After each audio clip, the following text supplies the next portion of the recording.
Buongiorno e ben ritrovati per questa puntata di 7 in punto che è dedicata a un tema che interessa sempre più persone, ovvero le allergie, le intolleranze alimentari. Per parlare di un argomento su cui ci sono sempre anche delle novità e delle possibilità per le persone che ne soffrono, abbiamo qui la direttrice del Centro regionale per le allergie e le intolleranze alimentari dell'azienda ospedaliera di Padova, punto di riferimento appunto per tutto il Veneto, la professoressa Antonella Muraro. Buongiorno, buongiorno, e benvenuta.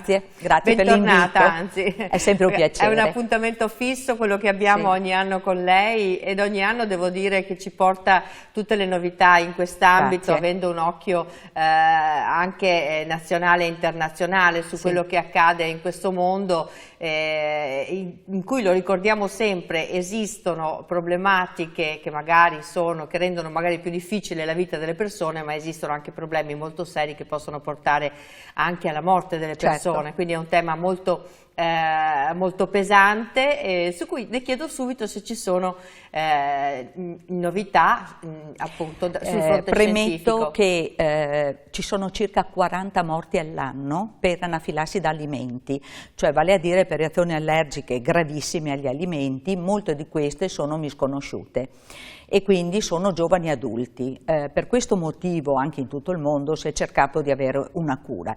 Esiste un nuovo prodotto che si chiama Palforzia, che è un prodotto farmaceutico, cioè un vero e proprio farmaco, sviluppato negli Stati Uniti, che in Europa è disponibile ormai dal 2022 in alcuni paesi europei. È un prodotto che serve per l'immunoterapia, cioè la desensibilizzazione all'allergia dell'arachide. È stato sviluppato per primo perché negli Stati Uniti questo è il problema prevalente. L'ultima volta che ci siamo visti, infatti, abbiamo parlato un po' di questa nuova possibilità, di questa nuova via anche della desensibilizzazione dalle allergie più gravi. E già appunto è passato un po' di tempo, e che risultati si vedono? I risultati sono buoni per quanto riguarda l'aumento della soglia di reazione, vale a dire i pazienti che prendono questo trattamento, in particolare per l'arachide, perché è quello per cui noi abbiamo i maggiori dati, aumentano la quantità di arachide che possono tollerare e quindi sono meno esposti a reazioni per trasgressioni accidentali alla dieta, per esempio dove c'è scritto tracce, per esempio quando vanno al ristorante. Lo stesso processo viene fatto per il latte e l'uovo.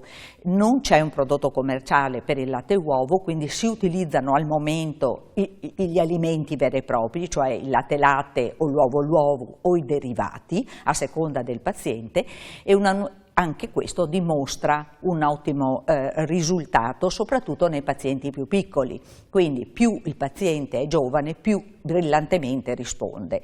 Ovviamente il nostro sistema immunitario sostanzialmente risponde in maniera sbagliata a una cosa che in teoria non dovrebbe farci male. Che in teoria tollerano tutti. Quindi, e questo è un ottimo trattamento. Un altro che è in fase di sviluppo è un trattamento che si chiama epicutaneo, vale a dire che invece di assumere l'alimento per bocca, l'alimento viene applicato come un cerotto sulla pelle del bambino o del giovane adulto, e anche questo c'è un rilascio graduale del farmaco con risultato finale un aumento della soglia di tolleranza al farmaco. Se non ricordo male, questi farmaci che vengono utilizzati con questa modalità in realtà sono la stessa sostanza, tipo l'arachide, però ricostruite in un laboratorio. Esattamente, ricostruite in maniera da legarsi e evocare una risposta immunitaria che sia protettiva e non scateni la reazione allergica.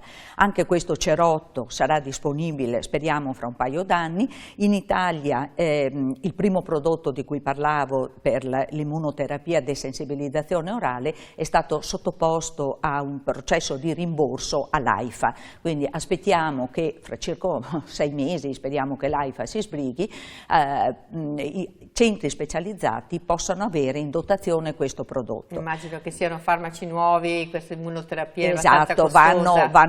sono proprio appannaggio dei centri specialistici, e io ricordo che il nostro centro è per competenza e esperienza nell'ambito non soltanto centro di riferimento per la Regione Veneto, ma per il Nord Italia, perché in questo momento non ci sono centri che facciano e proseguano questi processi di desensibilizzazione immunoterapia che sono complessi, anche se la filosofia è dare a piccole quantità l'alimento in maniera crescente. È un po' come la storia del veleno che esatto, è preso tutti i giorni, sì, diciamo, però in epoca romana. In questo caso è un procedimento complesso perché deve assicurare il massimo di sicurezza al paziente. Certo, assolutamente. Proprio per aumentare la sicurezza al paziente sono in fase di sperimentazione farmaci biologici per l'allergia alimentare. Farmaci biologici vuol dire gli anticorpi monoclonali che noi abbiamo volgarmente imparato a conoscere per il Covid, che vengono somministrati prima di cominciare la desensibilizzazione e nelle prime fasi della desensibilizzazione per ridurre la reattività e consentire una desensibilizzazione ancora più sicura. Ripeto, questi sono trattamenti ancora sperimentali ma molto promettenti. Visto che l'ha evocato lei, questo Covid di cui non ci liberiamo più, questo ha cambiato anche qualcosa sul fronte delle allergie? Cioè dopo il Covid siamo più allergici, il nostro sistema immunitario ha reagito bene o no? Non siamo più allergici per quanto riguarda le allergie alimentari. La grande problematica che il Covid ha creato per i nostri pazienti è stato il reperimento dei prodotti speciali, degli alimenti speciali, perché non arrivavano più. Adesso c'è un problema analogo, nel senso che per una serie di la guerra in Ucraina e altre problematiche del grano, eccetera, non arrivano i prodotti lo stesso o sono estremamente costosi. Ricordo che questi pazienti spendono mediamente 3 volte tanto il paziente standard, il consumatore standard, per fare la spesa. Ci mettono mediamente 2 ore in più e spendono mediamente 3 volte di più. Quindi sono pazienti per cui non esiste alcun rimborso di alcuni alimenti, come per esempio la celiachia. La celiachia ha delle facilitazioni, non molte, devo dire, però le ha, ed è riconosciuta come patologia, mentre questi pazienti, esempio l'allergico al grano che mangia come il celiaco, compra tutto e quindi non ha nessuna facilitazione in questo senso. E questo è un argomento complesso che dipende appunto da quelli che sono i LEA, i famosi livelli di assistenza generale. Si è sempre discusso intorno a questo, mi sembra che non siano stati fatti grandi passi. No, c'è una campagna dei pazienti in questo momento in corso, anzi spendo una parola, vi manderò il link per sottoscriverla, perché i cittadini possano sottoscriverla, affinché l'anafilassi sia inserita nei LEA. Anafilassi, che ricordo è la reazione generalizzata gravissima che questi pazienti possono avere in pieno benessere per trasgressioni accidentali alla dieta, non è riconosciuta, quindi l'accesso al farmaco salvavita è mediato solo attraverso gli ospedali, la possibilità di avere educazione sul come utilizzare il farmaco salvavita, anche questo prevede un servizio allergologico, quindi ci sono lunghe liste d'attesa. E il terzo e non ultimo, il mancato riconoscimento dell'anafilassi prevede che la patologia sottostante non sia riconosciuta.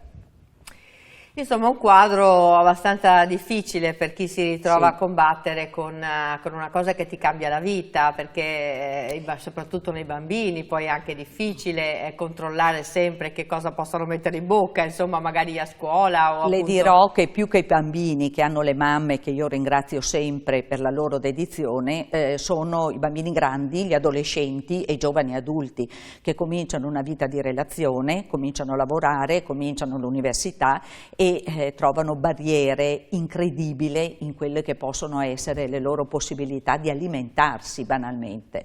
E anche credo nella vita normale, nella ristorazione, c'è qualcosa che qualcuno si è fatto avanti per proporre anche dei menù che prevedano anche qualcosa per le persone che sono intolleranti sempre di più o allergiche al glutine. Quello che manca in Italia è un approccio strutturato e armonizzato sul territorio nazionale.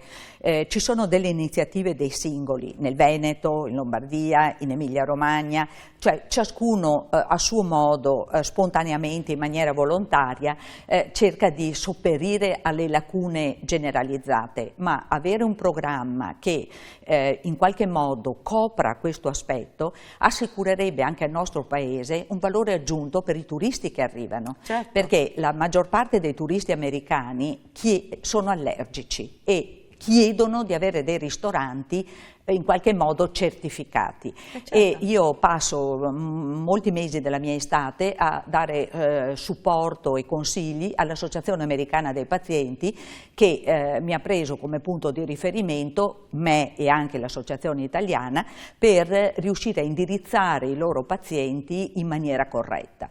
Ecco, ricordo appunto che la professoressa Muraro da sempre ha avuto un ruolo di riferimento anche a livello nazionale e internazionale, essendo una delle specialiste più accreditate in quest'ambito. È sicuramente un orgoglio anche per la nostra azienda ospedaliera e comunque per il Veneto, ma è anche una risorsa appunto importante per il nostro Paese. Molti anni che ci viene a trovare, mi ricordo quanto abbiamo predicato negli anni sul fatto che tanta parte delle allergie si poteva comunque, non dico guarire, però in un certo senso ridimensionare, certo. Attraverso appunto questa formula che adesso viene applicata all'arachide esatto. e al latte, cioè è un tipo di approccio che voi avete sempre utilizzato. Sì, e ha rivoluzionato l'approccio all'allergia alimentare. Io ormai sono oltre 30 anni che lavoro su questo settore. 30 anni fa mettevo la gente a dieta, adesso gliela liberalizzo ed è una grande gratificazione anche per noi professionisti. Devo dire che il cibo significa condivisione. Soprattutto in Italia, ma in tutto il mondo. Per l'essere umano il cibo è condivisione, condivisione affettiva. Qualsiasi cosa noi facciamo, utilizziamo il cibo. In famiglia la cena è un modo anche di condividere le attività quotidiane, quindi è fondamentale che questi pazienti possano essere inseriti sia negli ambiti delle relazioni familiari sia negli ambiti delle relazioni sociali a tutti i livelli. L'ospedale di Padova, l'azienda ospedaliera Università di Padova, è anche un punto di riferimento importante nell'ambito delle malattie rare. E una parte di queste malattie riguardano proprio queste certo. allergie. Voi su cosa state lavorando o cosa si può dire su questo tema? Noi stiamo lavorando nell'identificazione dei gruppi di pazienti che presentano manifestazioni più gravi. Siccome siamo un centro di terzo livello e ci arrivano questi tipi di pazienti, stiamo cercando di capire se questi pazienti, ciascuno a suo modo, presenta delle caratteristiche biologiche che possano essere identificate rapidamente per tempo per dare un consiglio ai genitori se la malattia guarirà spontaneamente, se la malattia avrà necessità di ulteriori passaggi tipo quello della desensibilizzazione, se il loro figlio è un candidato per esempio a una terapia biologica. Quindi quello che noi stiamo cercando di identificare si chiamano biomarkers, cioè indicatori di una evoluzione qualsiasi sia che ci possa mettere in grado di dire ai genitori o al paziente stesso quale sarà in qualche modo il suo destino. Ecco, le faccio una domanda che non è concordata, quindi non so come andrà la risposta, nel senso in alcuni campi, in alcuni ambiti, la sollecitazione anche del midollo spinale provoca delle risposte del sistema immunitario. Questa è una via che seguite anche voi in questo ambito qui o no? Non in questo momento. No. Noi sappiamo, le faccio un esempio, i pazienti che vengono trapiantati, se vengono trapiantati da un paziente allergico, sono allergici a quella specifica allergia alimentare, cioè c'è un aumento di allergia alimentare per esempio nei pazienti trapiantati che hanno ricevuto il trapianto da un paziente con allergia alimentare.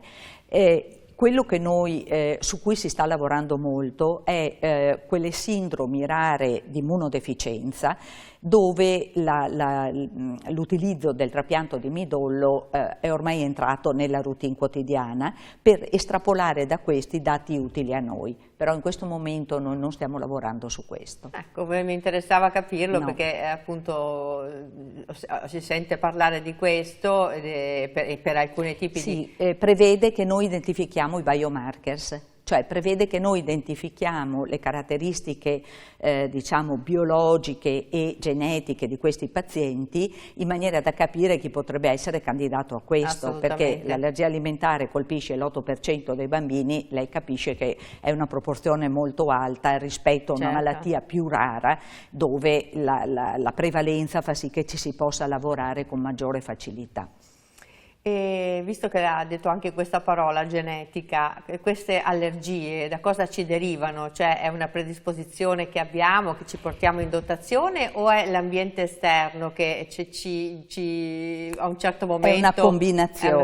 È una combinazione di una predisposizione genetica, perché sappiamo che i figli di allergici hanno una probabilità di sviluppare allergia che va dal 50 all'80%, a seconda che abbiano un genitore solo, un fratello o due genitori, quindi si incrementa in questo modo.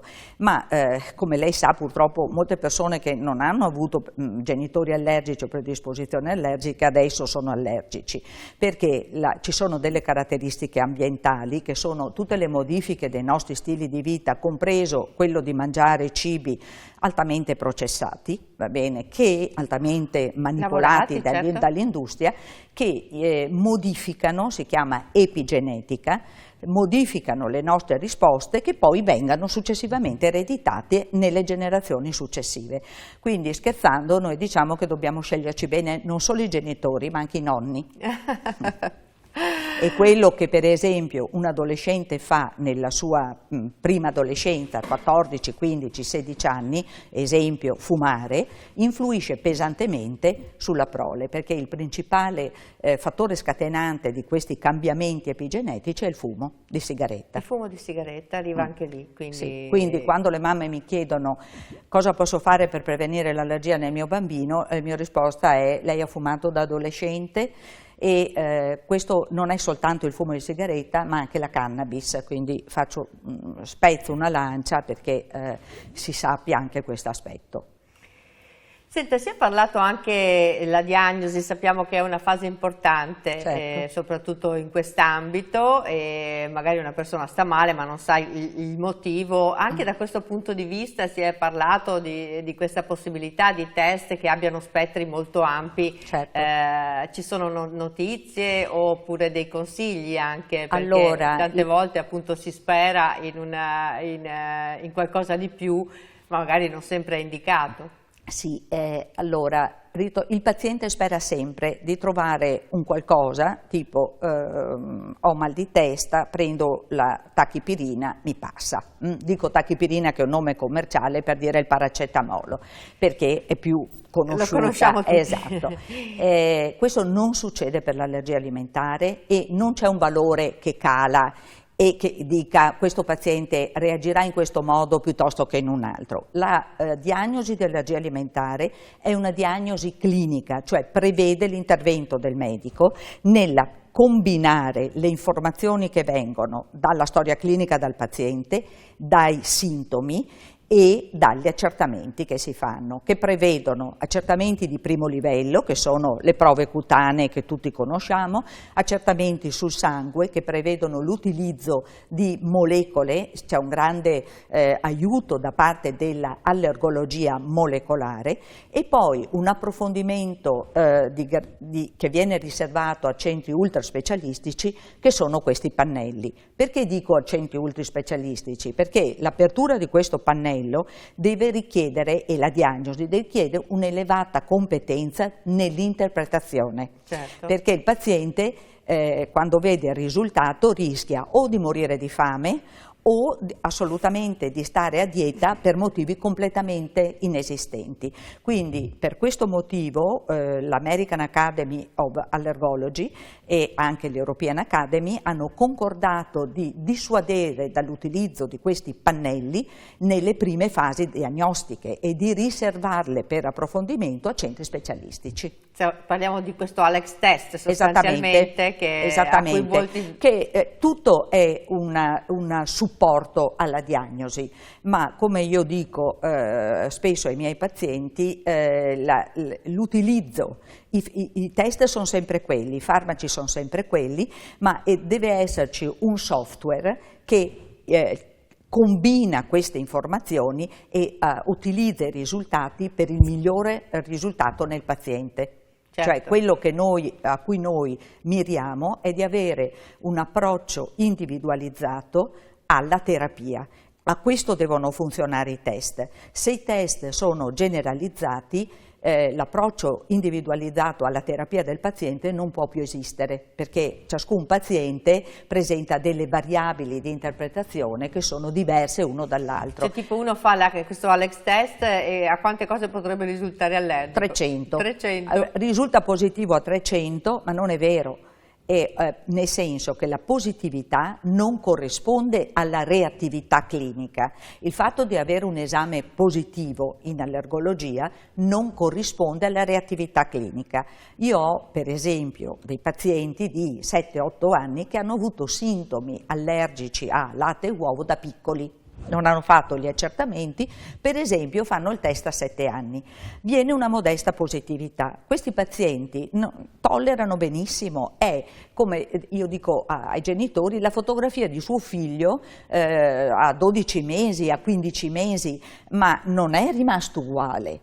E quindi quella positività non è indice di reattività clinica all'alimento e non significa che l'alimento debba essere escluso, ma questo si fa durante una valutazione del medico, una valutazione clinica. Quindi questa è ancora una patologia affascinante perché prevede che i medici pensino. Di questi tempi la tecnologia diciamo che ha una parte importantissima in tutta la medicina, però l'apporto del medico, della sua storia, della sua competenza è sempre importante in tutti gli ambiti. I computer sono mezzi per facilitare i percorsi, non per complicarceli, e se la complicazione se l'uso del computer prevede la mancata interazione col paziente, noi abbiamo fallito il nostro compito come medici. Assolutamente, adesso poi arriva questa intelligenza artificiale, siamo tutti un po' preoccupati, nel senso che non si sa come verrà gestita o in che ambiti verrà utilizzata, ovviamente. È sempre una questione di equilibrio, a mio avviso, cioè tutto quello che l'uomo produce, che indica le potenzialità dell'intelletto umano, ha un doppio faccia della medaglia. Se noi siamo bravi a capire che l'altra faccia c'è e che può modificare in maniera negativa la nostra vita, cioè la consapevolezza di questo, potrebbe farci arrestare al punto giusto e utilizzare l'intelligenza artificiale, per esempio, per migliorare ulteriormente la diagnosi, per migliorare ulteriormente l'interazione con il nostro paziente, per migliorare l'aderenza alle terapie, perché tanti si stancano o non capiscono bene. Questi sono gli ambiti dove noi possiamo utilizzare l'educazione al paziente, che è fondamentale e dove siamo sempre tutti troppo presi, ma decisamente non può sostituire l'interazione medico-paziente, perché siamo esseri umani, ribadisco il concetto, e noi abbiamo ancora bisogno, e questo il Covid ci ha dimostrato, che abbiamo bisogno di essere vicini ai nostri simili. Assolutamente, assolutamente. E penso anche ai ragazzi che sono quelli che ne hanno sofferto di più, e gli anziani che ne hanno sofferto di più. Allora, diceva terapie lunghe, quanto tempo dura di solito una terapia desensibilizzante? Da un anno e mezzo, 2 anni. Ed è quotidianamente? Sì, il paziente prende quotidianamente l'alimento secondo delle dosi che vengono prestabilite, e poi quando c'è l'incremento della dose o il passaggio a un alimento meno, processato, viene fatto in ambiente protetto. Quindi faccio un esempio: il paziente che prende il latte può cominciare con i biscotti, può cominciare col pudding, col muffin, scusi, e poi passare al budino, che è già meno cotto, poi può passare al formaggio. Quindi esistono delle tappe in cui la parte di cambiamento viene gestita in ambiente protetto. Anche da adulti si può regredire, si può regredire attraverso questi strumenti? Sì. Attraverso questi strumenti noi abbiamo desensibilizzato adulti. Devo dire, è più difficile, un po' più complicato perché sono più esposti a trasgressioni nella dieta per ovvi motivi, però siamo riusciti a desensibilizzarli e quindi per noi è un grosso traguardo. Devo dire che sono processi che richiedono una dedizione da parte del personale medico e ringrazio le mie collaboratrici che sono la dottoressa Lazzarotto, la dottoressa Bonaguro e la dottoressa Toniolo e Polloni, dietista e psicologa, perché sono veramente dedicati a questi pazienti. Abbiamo un orario di risposta al telefono in assenza di una segreteria per carenze di personale e poi un numero che è disponibile 24 ore al giorno su base volontaria, cioè noi ci passiamo il telefono in maniera che i pazienti in questi trattamenti di desensibilizzazione ci possano chiamare in qualsiasi ora del giorno alle 2 di notte se dovessero incontrare difficoltà. Questa è un'esperienza che è stata fatta con grossi risultati di tranquillità per il paziente, per gestire l'ansia che è normale in queste situazioni e che è stata fatta su base volontaria. Voglio dire, nessuno di noi è stato pagato per questo, nessuno di noi ha ricevuto un compenso, solo moralmente, eticamente ritenevamo corretto farlo. Questo vi fa onore assolutamente, dice tanto della passione che c'è ancora in ambito medico. Molte volte raccontiamo di quanto questa cominci a mancare per l'insofferenza di fronte magari a tutte le difficoltà che sono arrivate per la carenza di medici, per il Covid e per tante cose, invece possiamo testimoniare che insomma la dedizione c'è stata e continua ad esserci. Sì, spesso cosa vuole? I mancati riconoscimenti di quanto quotidianamente si fa pesano, perché spesso ci si sente, anche noi abbiamo bisogno, siamo esseri umani, e abbiamo bisogno di un riconoscimento anche economico, ma non solo economico, che banalmente è dare un aiuto con qualche personale in più, ma capisco anche le ristrettezze finanziarie della nostra azienda in questo momento. Senta, invece le allergie regrediscono spontaneamente in qualche caso? Nei bambini sì. Nei bambini? Allora, il 70%... Ma per esempio se io per esempio non sopporto i pollini, tutte quelle cose lì... No, quello lei se lo dovrà tenere, però si può fare la desensibilizzazione per le graminacee. Però nel corso della mia vita è cambiato. Sì, perché ci sono delle fasi in cui più acuto, delle fasi, faccio un esempio, in gravidanza, per l'effetto immunosoppressivo che il feto esercita sul sistema immunitario materno per evitare il rigetto del feto, quasi tutte le mamme stanno benissimo. E poi ritorna dopo il parto. Quindi ci sono delle fasi, le fasi sono mediamente prime fasi della vita, cioè la parte fino al giovane adulto, poi c'è una fase di miglioramento e poi c'è una fase che stiamo vedendo degli anziani, mentre una volta gli anziani si rilevava meno perché l'aspettativa di vita era meno lunga, adesso abbiamo allergie, anche allergie alimentari da reazione incrociata coi pollini che insorgono dopo i 60 anni.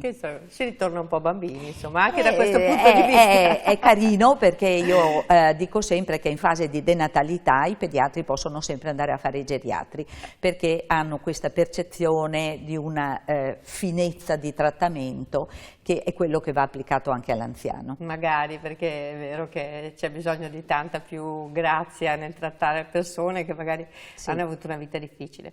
Ecco, siamo quasi in conclusione, possiamo dire qual è il vostro orizzonte in questo momento? Guardi, il mio orizzonte sarebbe di poter aumentare, espandere la desensibilizzazione incontrando le richieste che ci vengono da tutte le parti d'Italia per altri alimenti e con i farmaci biologici per i pazienti gravissimi.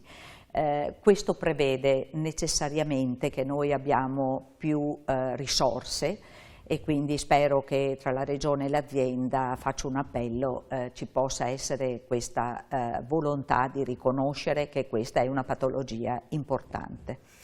Grazie alla professoressa Grazie. Antonella Muraro, speriamo che questo appello venga accolto, anche perché il centro è un punto di riferimento sicuramente per il nord Italia, ma comunque un centro che assolutamente compete con tutti i più grandi centri internazionali, per cui credo che anche questa eccellenza si meriti di essere sostenuta sempre, perché poi guida anche tutta una serie a livello più basso di ricaduta, di crescita, di competenze e di professionalità.